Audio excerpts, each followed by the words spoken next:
Plasmodium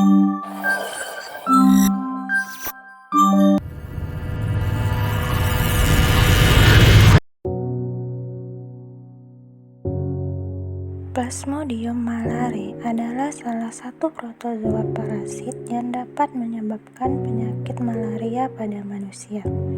Spesies ini juga dikenal dengan nama malaria quartana karena menyebabkan serangan demam setiap 4 hari sekali. Plasmodium malare ini menular melalui gigitan nyamuk Anopheles betina yang nantinya akan masuk ke sistem peredaran darah manusia yang mengakibatkan terinfeksinya sel darah merah tersebut. Spesies ini dalam klasifikasinya masuk ke dalam skala sporozoa. Selanjutnya, kita akan melihat morfologi dari Plasmodium malare. Pada gambar 1 dan 2 itu dinamakan dengan tahap trofozoid, di mana gambar 1 itu masih dalam bentuk cincin, sedangkan pada gambar 2 sudah memiliki bentuk memanjang seperti pita yang berwarna biru. Lalu, pada gambar 3 dan 4 itu sudah berada pada tahap skizon dengan ciri memiliki inti di tengah sebanyak 10-12 inti. Skizon dengan sitoplasma berwarna biru akan mengelilingi inti pada gambar 4. Lalu pada gambar kelima itu merupakan tahap makrogametosit atau dikenal dengan betina. Ciri-cirinya yaitu inti padat terletak di tepi, lalu sitoplasma berwarna biru dengan pigmen bercak coklat yang tersebar. Lalu pada gambar 6 itu merupakan tahap mikrogametosit atau yang dikenal dengan jantan dengan ciri inti di tengah melebar, sitoplasma berwarna biru dengan bercak coklat yang tersebar.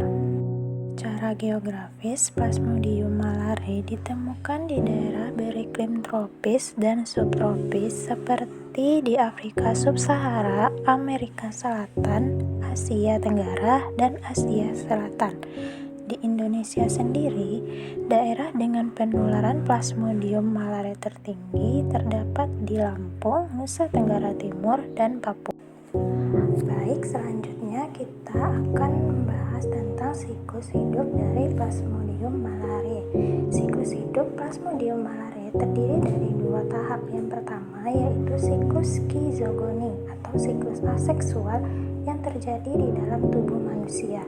Dan yang kedua itu sporogoni, yaitu siklus seksual yang terjadi pada tubuh nyamuk. Kita masuk ke tahap yang pertama yaitu siklus skizogoni atau siklus aseksual yang terjadi dalam tubuh manusia. Pertama, nyamuk Anopheles betina yang terinfeksi Plasmodium malare menggigit manusia.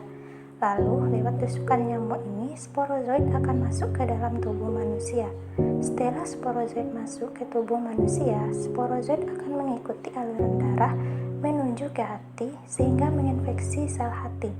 Selanjutnya, sporozoid yang ada di dalam sel hati akan matang menjadi skizon. Siklus ini disebut dengan siklus eksoeritrositik. Selanjutnya, skizon yang sudah matang akan pecah mengeluarkan merozoid. Merozoid akan masuk ke aliran darah sehingga menginfeksi eritrosit dan dimulailah siklus eritrositik.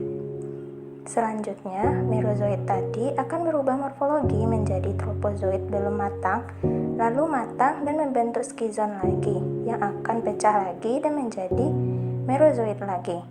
Di antara tropozoid tersebut, ada yang menjadi gametosit, dan gametosit inilah yang nantinya akan dihisap oleh nyamuk. Nyamuk akan menghisap darah manusia yang terinfeksi malaria yang mengandung Plasmodium pada stadium gametosit. Ini sudah masuk kepada tahap yang kedua, yaitu tahap seksual.